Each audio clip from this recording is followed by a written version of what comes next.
Yes. Okay, good. So Hiroko Kumaki is a postdoctoral fellow at the Society of Fellows at Dartmouth College. She received her doctorate in anthropology from the University of Chicago, as she just mentioned. Her research examines the intersections of health, environment, and science and technology. Her current project is an ethnographic study of policies and practices surrounding health and well-being after the nuclear accident in Fukushima in 2011. So great to have you here, Hiroko, and over to you. All right, so can everyone see my slide and hear me okay?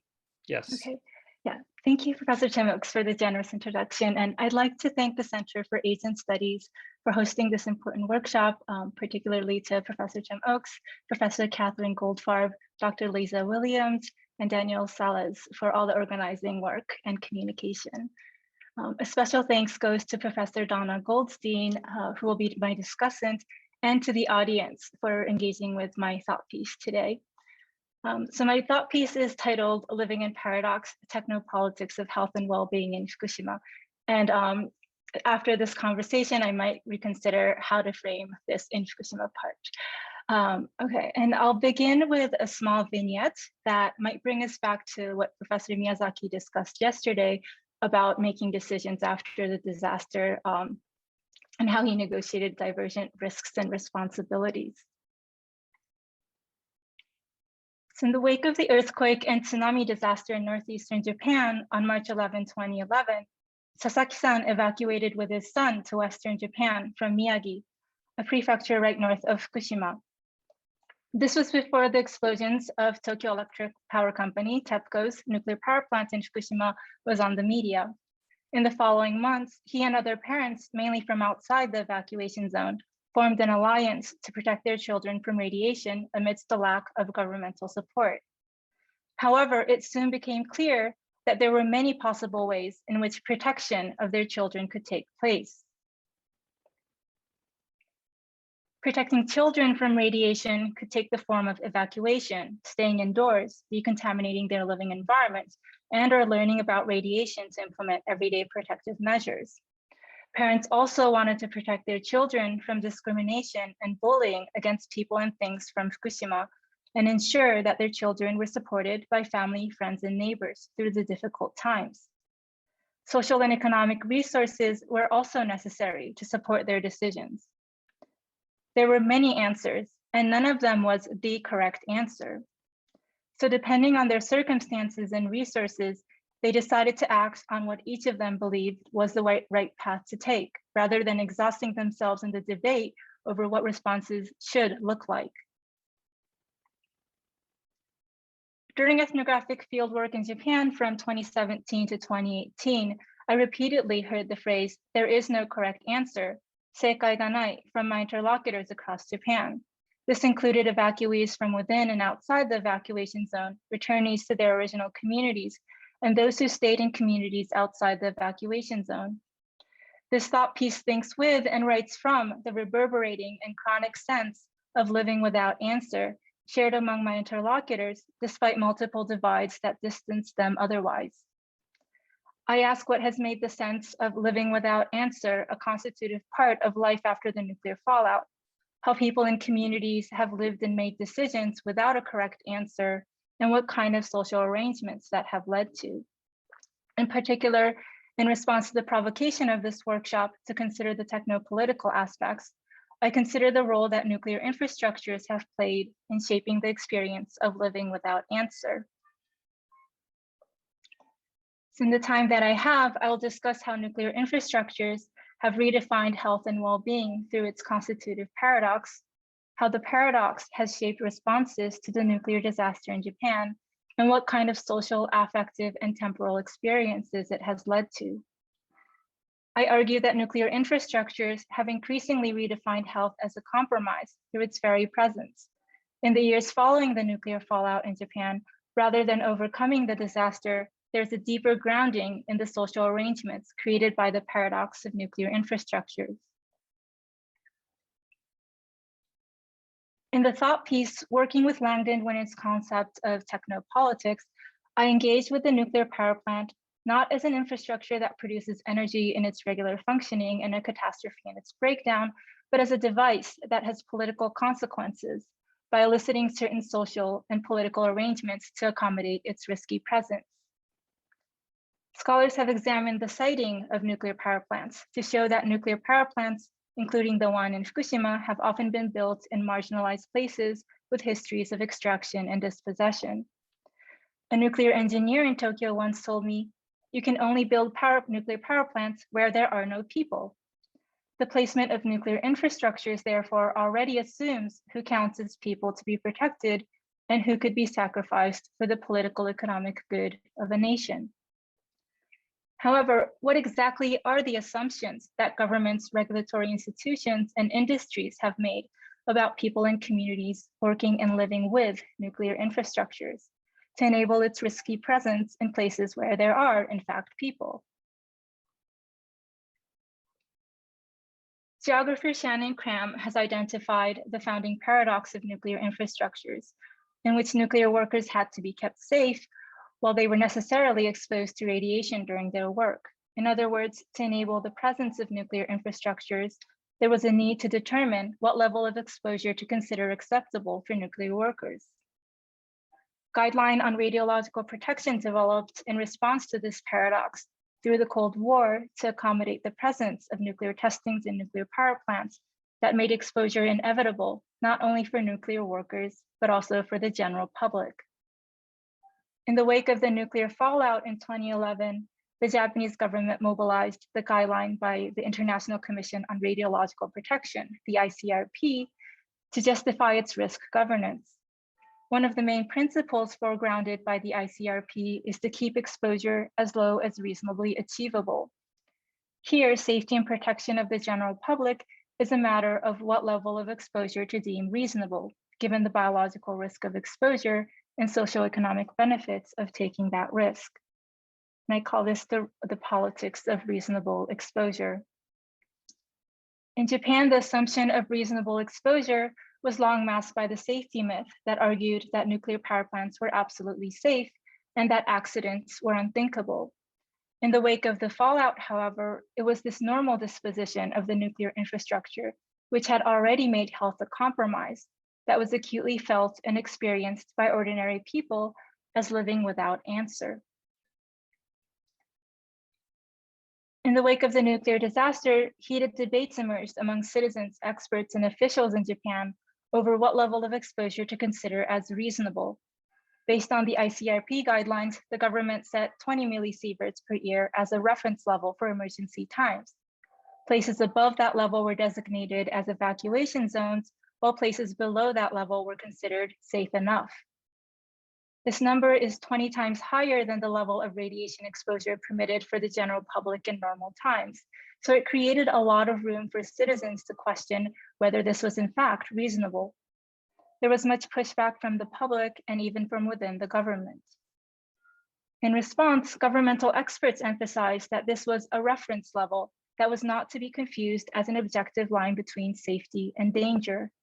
Under the reference level, what was reasonable and acceptable was to be determined on a case-by-case basis based on individual risk calculation. Over the years, 20 millisieverts per year became a symbol of injustice that signaled the continued state of emergency in Japan. However, examining the technopolitical aspects makes evidence that the debate over reasonable exposure is an intensification of, rather than a divergence from, the normal social order in place by nuclear infrastructures. It was, however, not until the fallout that the general public was made acutely aware of the risk calculations that they had been implicated in all this time without their consent. This laid the ground for a prevalent and uneven sense of living without answer among the general public, as well as social arrangements characterized by intense divides resulting from divergent decisions people had to make after the fallout. As Sasaki-san in the introductory vignette pointed out, multiple divides were created among those who differentially negotiated the risks of radiation exposure. Moreover, the risk of radiation was not the only concern people negotiated when making their decisions, many negotiated the social, economic, and place-based relationalities that constituted their broader social safety net and sense of well-being. And I'm showing these images on the slides because my interlocutors often kind of likened the social divides to beehives and marbled beef. So multiple divides were created and deepened along the lines of whether and how to make a compromise, as well as whether and how to engage in risk calculation to protect one's health and well-being. The fact that they had to make decisions, often with extreme urgency and without sufficient information, traumatized people over the years. 6 years after the disaster, a clinical psychologist, Nozaki-san, gave a talk in Fukushima City to residents who were tormented by the decisions they had to make. To the audience who were unsure about their decisions, he assured them that their struggles were meaningful in and of themselves without needing a confirmation from others or from the future. He said, "There is no failure to what kind of life you choose.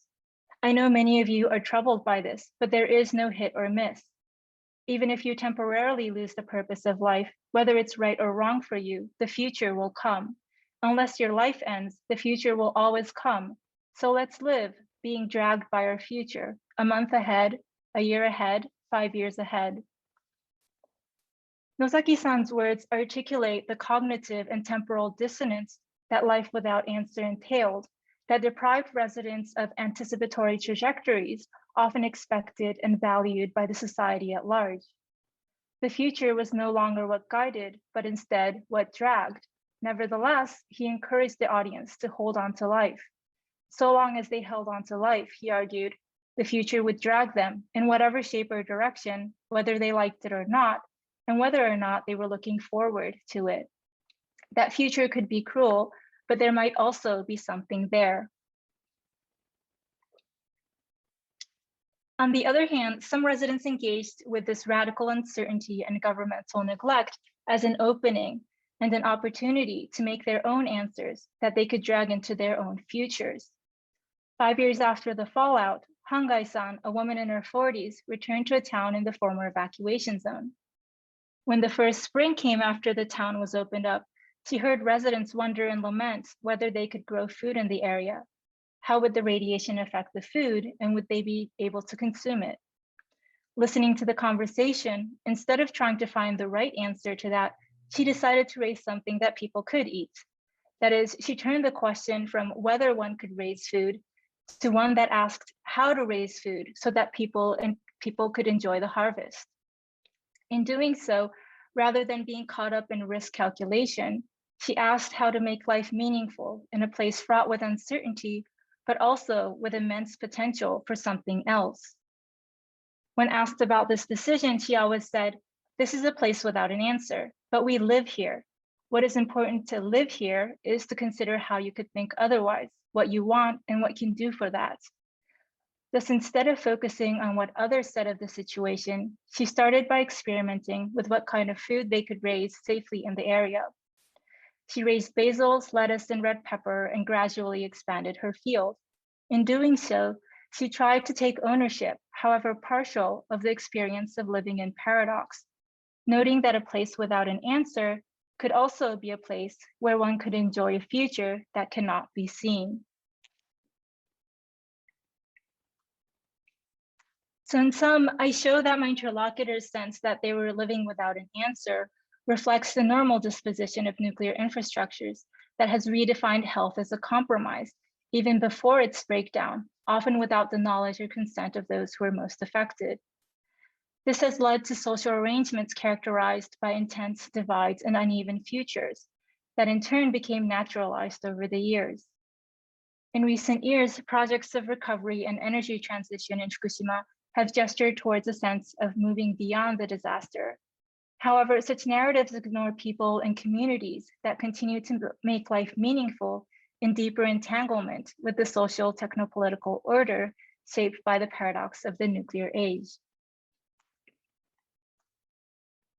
And in closing, I'd like to raise a few questions about what this paradox might mean for our own research. First, how do we carry out our research in this paradox in its social political arrangements full of rifts and divides? How do these arrangements affect the ways we are able to do field work, the kinds of questions we're able to ask, and the kinds of writings we're able to do? Second, how do we situate ourselves in this paradox as scholars, advocates, and educators who are often able to live as if we have the right answers and make everyday decisions without being traumatized by it? Finally, how could we acknowledge the divergent stakes and politics of our interlocutors living without an answer, without insisting that the views that we bring are the correct answer? So thank you for your attention, and I look forward to your questions and comments.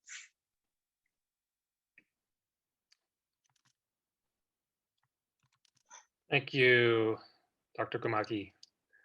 And now let me just introduce Donna Goldstein, who will be offering some discussion comments.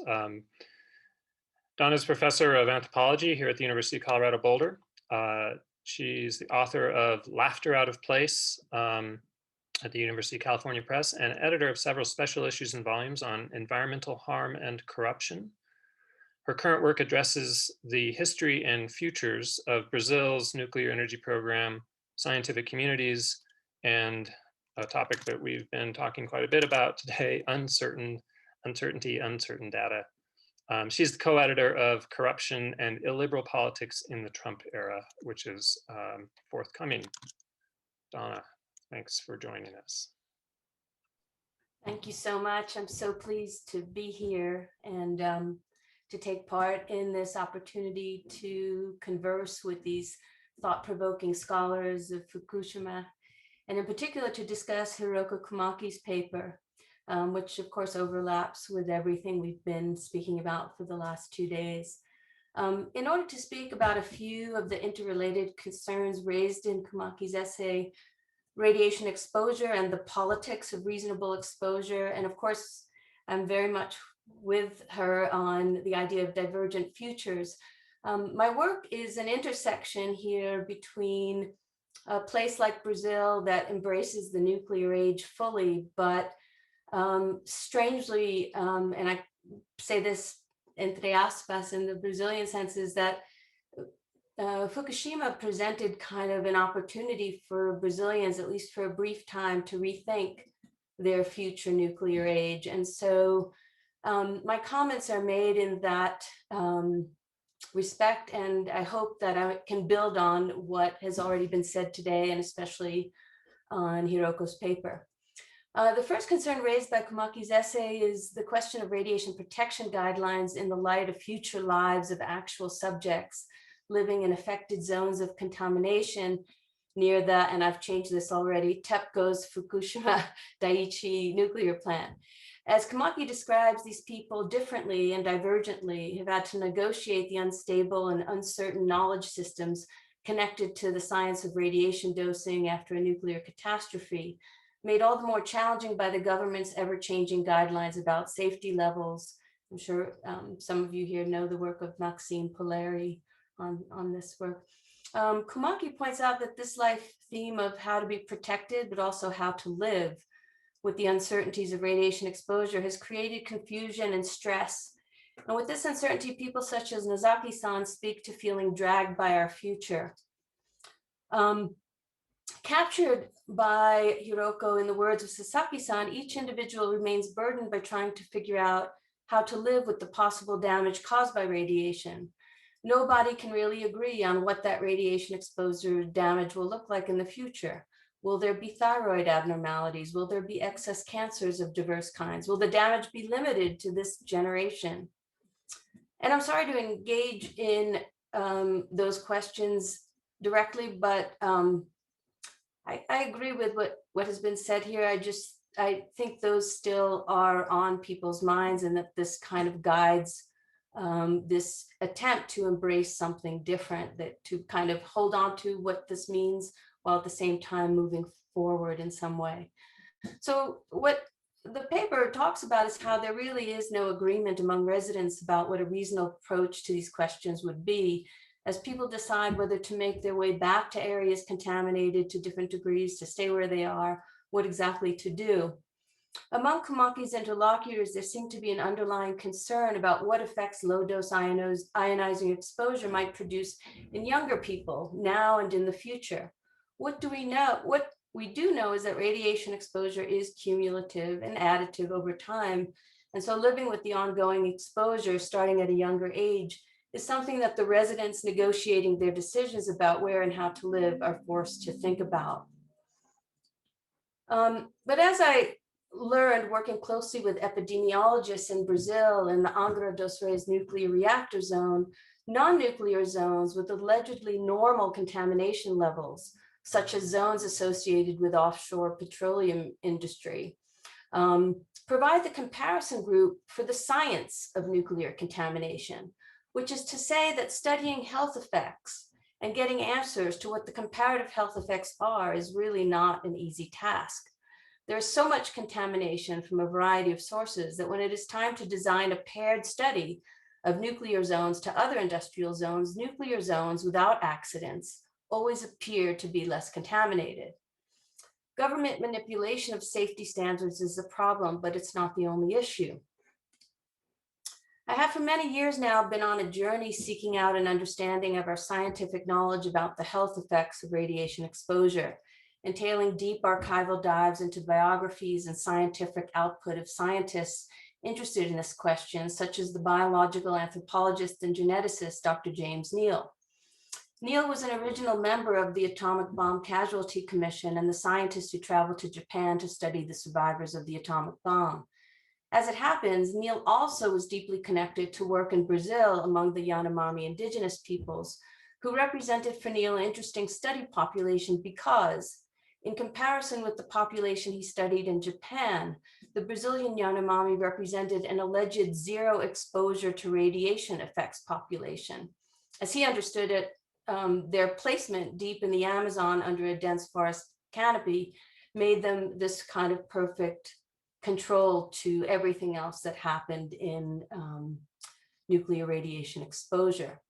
Importantly, Neal spent his later professional years in international scientific debates about the actual safety of nuclear reactors, finding himself in disagreement with post-Chernobyl scientists in Ukraine, writing about the deleterious effects of low-dose chronic radiation exposure in human genetics. As part of my work on nuclear futures in Brazil, I examined documents related to Neal's work in Japan in the post-war years and how they informed his later science. Going over some of the same documents that science historian Susan Lindy has written so cogently about and putting them in perspective with Neal's later work in Brazil and in debates about nuclear reactor safety, I came into close contact with the interpretive possibilities of data sets and how many of the studies about the nuclear era, the original studies, provide an ample space of ambiguity and scientific uncertainty, particularly given the technopolitical context of the studies. While Lindy grapples with the political context of Neal's Atomic Energy Commission work and does not ever clearly resolve it, Neal himself writes quite securely in his private papers and his memoir of what he sees as the triumph of science over politics. What I want to say here is that Neal was a true believer in the idea that science, and by extension, engineering, and other interventions of the technopolitical sort, was a neutral thing, and that politics was a distraction. Neal fiercely defends this position concerning his work for the ABCC in Japan, that his studies of survivors of the atomic bomb were not slanted by sponsorship by the organization devoted to the development of atomic energy. He indeed felt secure in his research about the long-term genetic health effects, writing in 1994, quote, "I can state categorically that at no time over the past 48 years have I been aware of any improper pressures with regard to the content or analysis of the genetic studies. Exchanges with the AEC concerning the program there were, but it was science, not politics, that prevailed," unquote. Also critical to the successful future of the nuclear industry worldwide was his finding that there was, quote, "no overt evidence of significant variation in the mortality of the cohorts of children born to parents who were exposed to radiation at Hiroshima and Nagasaki." Yet the genetic effects of low-dose radiation and radiation effects more generally have vexed scientists since at least 1945. And a number of scientists, oppositional ones, have argued that the harm caused by radiation is underestimated by Neil's Hiroshima and Nagasaki data. These oppositional scientists claim that the multiple conflicts of interest involved in the professions of radiation health and health physics have actually contributed to this underestimation. Neil was comfortable in his role as a research scientist, and as with so many of the participants in those studies of that generation, he viewed science as something apart from everyday political jockeying. In short, Neil's long career is marked by his insistence on a devotion to rigorous methodology and acceptance of the division between treatment and research, and a belief in the separation of science and politics.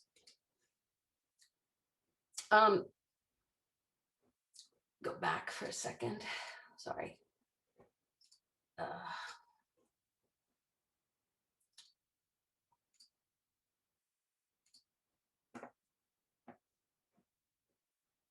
Just wanted to show something here. Okay. Hopefully you can still see. But then reading more deeply into Neil's papers and archives and working together with my friend and colleague Magda Stelkowski, we've also tried to look comparatively at this long-term health question by looking at the genetic studies carried out in the US and Europe, also involving Neil, and the studies carried out by the scientist Yuri Dubrova. Originally from Ukraine, but who later migrated to England, his work on the occurrence of mutations is seen by looking at mini-satellite DNA. And again, I'm not an expert on this issue, but mini-satellite DNA are repetitions that occur as part of the human genome. Part of the debate in this particular literature that comes from radiation effects is what it is or what counts as a mutation and whether mutation would be harmful to future generations. What we found in our work, looking at these two scientists in this very heated debate, was that studying mutations in genetics that were used in the data from Chernobyl, there was definitely some differences and something to look at between the Chernobyl 1986 data and the Fukushima 2011 data. Reading backwards to historical data sets is an interesting proposition. And I think there's a great deal of uncertainty all around, but I have additional uncertainties which have to do with how those data sets have been used in the nuclear industry in the present tense. So to get to the point here, recent anthropological studies of science assume that social, historical, political, and economic conditions are already embedded in the fundamental directions of scientific research. Applying this reasoning to our understanding of genetics and ionizing radiation, we recognize that there is a set of interests at play in the determination of our current scientific knowledge. In other words, the research on the genetic effects of low-level ionizing radiation exposure, like all other radiation effect research, is already and has been co-configured by scientific advances and the socio-political context. So in returning to Kumaki's paper and the politics of reasonable exposure, and to the other interlocutors here today, I do want to note that I personally have always found it tragic and paradoxical that Neil, one of the giants involved in the ABCC Commission who worked in Japan after the bombings, wound up being a key figure in setting the stage for how a number of scientific communities interpreted genetic damage from ionizing radiation, and for also helping to determine the radiation safety guidelines for nuclear workers and civilian populations for years to come. Late in his career, Neil's scientific work was used also to depose against workers in the UK who were claiming injury in the form of negative health effects, a rare form of leukemia that was present in nuclear worker children. With regard to the Japan data, Neil was deeply concerned with survivors of Hiroshima and Nagasaki. He was concerned that they would not be stigmatized or locked out of the marriage or kinship market. Sadly, I think some of this concern is palpable in Kumaki's interlocutors as they contemplate futures, not just for themselves, but for their children, although this point is not entirely remarked on in the context of this brief paper. In the fieldwork in the nuclear reactor zone in Angra dos Reis in Brazil, and in one field trip in 2015, I found that a large contingent of nuclear workers at the Brazilian plant had already made various field trips to Fukushima post 3/11, as the Brazilian nuclear reactors share some structural and engineering likenesses to the Daiichi plant, and the events in Fukushima alerted Brazilian nuclear scientists and engineers to think about vulnerabilities in their own existing systems. In Brazil, the perspectives of pro-nuclearism are well entrenched. Talk of zero carbon emissions is always present. In Brazil, technophilia, an abundant love for everything technological, works in the favor of nuclear technology that then works in the name of an imagined modernity and progress. This leads me to Kumaki's second concern, that of the politics of reasonable exposure. She points out that the ICRP guidelines, the Japanese government set standard, that the government standard set exposure allowable to 20 times higher than the level of radiation exposure permitted for the general public in normal times. So the guidelines left a great deal of room for uncertainty and for the citizens to question whether these guidelines had been loosened in the wake of an emergency. Citizens had decided what and how much they were willing to compromise, leaving the government as an intermediary or voice for risk communication. For those trying to decide how to live with these uncertainties, what are the long-term health effects? Will I get cancer from staying here? Can I eat these vegetables? Will the next generation be safe from radiation? She describes a situation where people in limbo are dragged into the future, a future that is unknown. The people themselves recognize that they are experimenting with growing vegetables and with seeing what food is possible to raise in different areas, but also live in the paradox of trying to figure out what to do while remaining true to their homes, their towns, their sociality, their regions, and the uneven social, economic, and health consequences that are nurtured by nuclear infrastructures. One radiation and dosimetry expert I worked closely with in Brazil had already been on the Fukushima tour. She traveled to Fukushima shortly after the disaster, where she was given access to the exposure data of the workers at the site. And what impressed her about the Fukushima data was that the doses received by the workers was well below what she was expecting. She was also impressed with the coordination and organization of the Japanese workers in dealing with the critical conditions of the reactors. As our conversation drifted into the details about Fukushima, we spoke about the group of nuclear workers, mostly beyond reproductive age, who were named by the media as the Fukushima 50, and who have been acknowledged in Japan for their bravery, that is, for remaining on site while younger, more vulnerable workers had evacuated. I asked this radiation expert what she thought would happen in a similar situation in Brazil. She laughed, suggesting that there would be no willing volunteers in a similar Brazilian scenario, adding, not the elderly, not the impoverished, not the wealthy, nobody. The scenario she imagines would be a complete disaster in a place like Brazil. And although she works in and for the nuclear industry, her vision doesn't depart much from the anti-nuclear activists that I also interviewed in depth in Brazil. The last few comments is, what struck me as profound about Hiroko's paper was her recognition that nuclear infrastructures are planned in places where populations are not seen to count, in the same way that populations in dense urban centers like Tokyo count. Yet the demand for energy production in places like Tokyo, Sao Paulo, and Rio, and the drive to fortify specific modes of modernity's imagined progress, work to keep nuclear plants in the mix of what is reasonable. Kumaki's essay provides us a glimpse of the place where people are beginning to carry out experiments on their own behalf. They provide proof that life is possible in a contaminated zone. My worry, however, is also that these same populations may also provide proof that life in contaminated zones is completely safe. I also do not wish for these same people to become living experiments for science performed elsewhere, or victims of undone or undoable science that can never fully acknowledge the vulnerable populations that share the space with these spectacles of modernity. Thank you. Thank you, Thanks, Donna. Sorry, Hiroko. Yeah, I was just going to say we're running a little late, so we'll try and keep things brief. But we also have a question from Solfager. But Hiroko, do you want to offer some response first? Sure. Yeah. No. Thank you so much for the very rich comment, Donna. This is such a privilege to have very have my work commented from a different kind of the work that you've been doing, and so yeah, I'm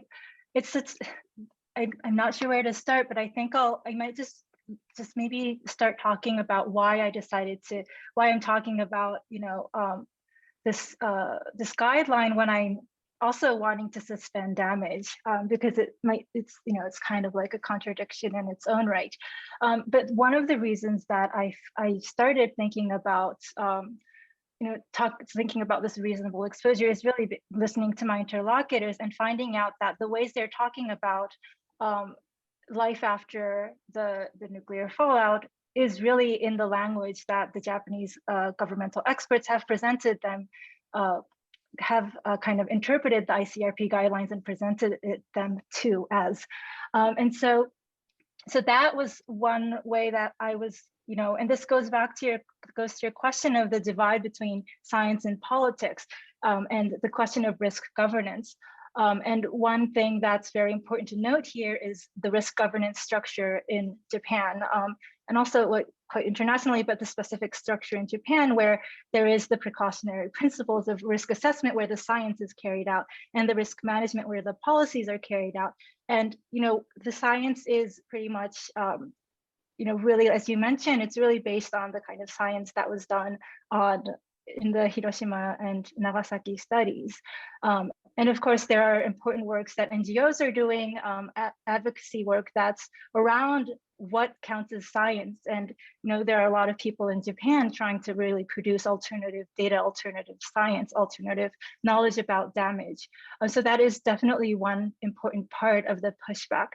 But what was interesting for me about the ICRP is that the ICRP bridges these two, risk assessment and risk management structure, by providing something like a philosophy of how to think about these exposures when, at the beginning, the Japanese government said 100 millisieverts per 100 millisieverts of exposure is safe. Under 100 millisieverts is safe. And that is based on the statistical data by the Hiroshima Nagasaki research. Controversial, yes, but that's how it's based. That's how they mobilized the data at the beginning, saying under that level is safe, and therefore, like everyone no one needs to worry about this.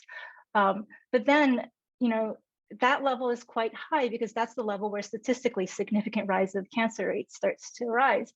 And so the government really need to find a way to bridge policy, what kind of policies to actually implement for the recovery process. That's not based on the raw scientific data that's there. And the ICRP principle really came in for that purpose.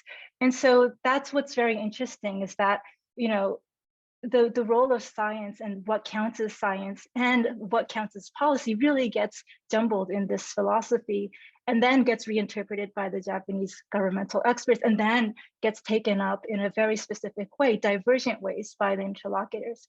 So I guess that's a really like a big jumbled answer to the very important question that you raised about, well, what about the science, and what are the histories that gets implicated in this calculation of damage and risk governance structure.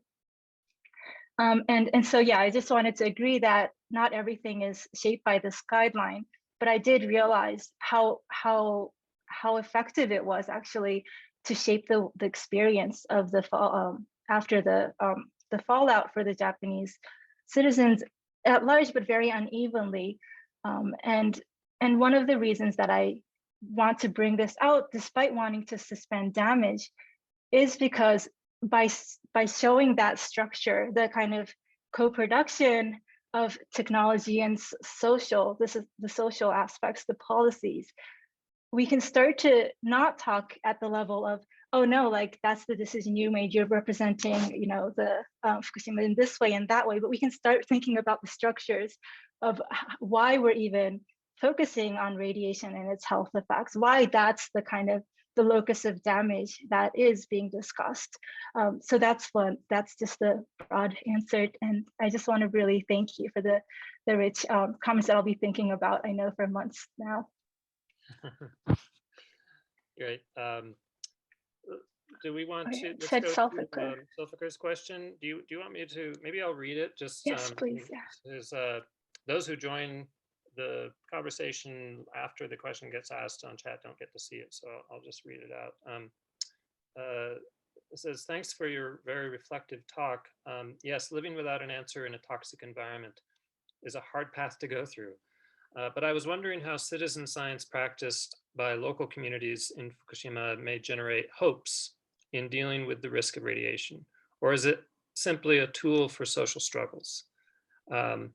How does it allow for communities to exert a new form of technopolitics where local voices become more prominent? Yeah, that's a very great question. And citizen science has, blossomed in Japan, in the wake, really across Japan. And I've only been to a couple, mainly in and around Fukushima area.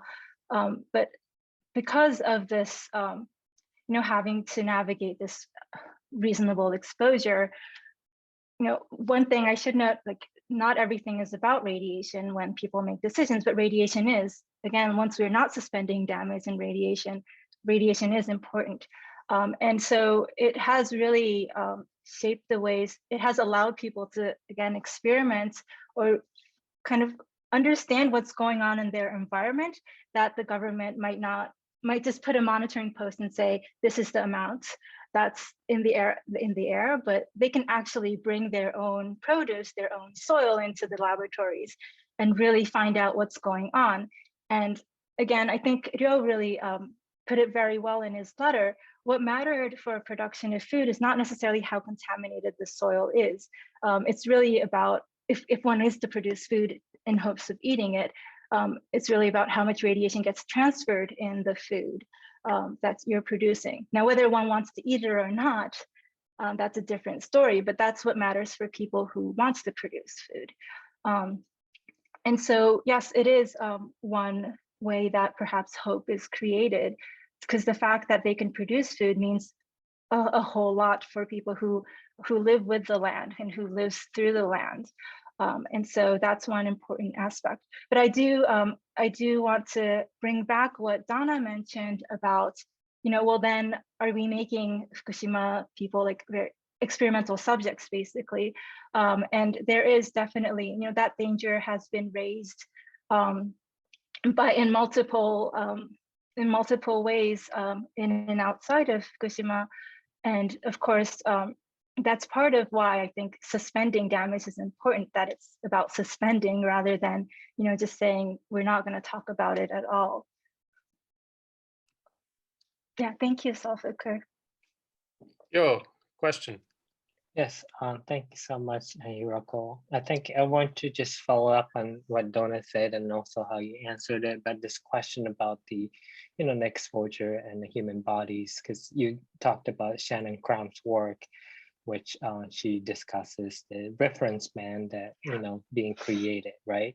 So there is a model of a human being, which is a white male, right? Average white male, that's used as a reference for what radiation exposure is, possible or not. And I think addressing this question that Donna was asking, like, do you think there might be some like new Fukushima model kind of coming out from it? Or, have you observed residents in the area who refuse to participate in terms of being surveilled and being continuously monitored for their exposure?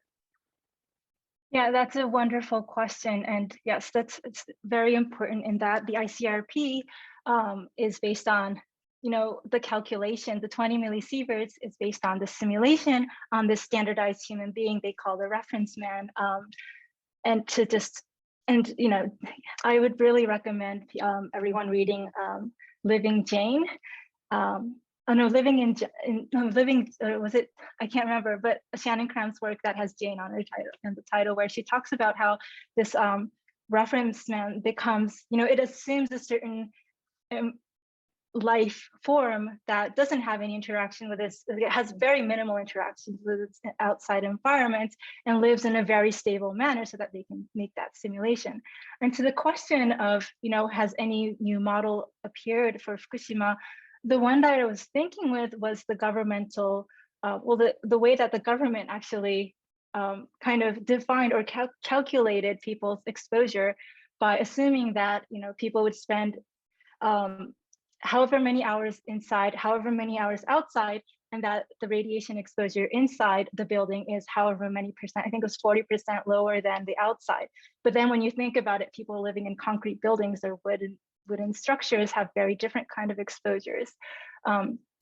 So that's kind of one version of how the kind of, not a reference man, but that kind of assumptions about what life looks like, should look like in Fukushima was probably made at the more probably like the policy level.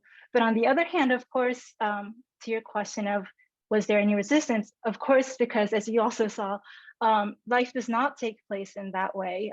People spend a lot of time outside going, cultivating their fields, going to see their neighbors, and doing the work that's important to keep their social safety net alive. And so there is a lot of, and of course, a lot of people are not taking the glass badges seriously. They just leave it at home because it leads to extra surveillance. And the last thing they want is to be surveilled, more, I guess. And you can think about the Fukushima Medical Health Survey too.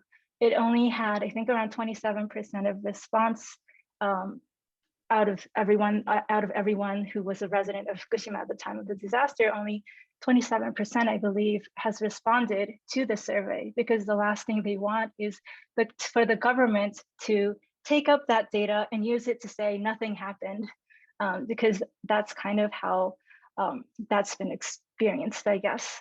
And that's the image of how they're going to use the data. Yeah, thank you for the question. I'm going to be the time disciplinarian, since I know that we need to move along. We actually have a break kind of scheduled. We're a little bit behind, but I think it would be good for everyone to be able to stand up and walk around and do whatever. So I'm going to propose that we take about a 10-minute break, and then we will come back and have Noriko Manabe's presentation. So let's try to reconvene around 5 till or 7 till the hour in about 10 minutes.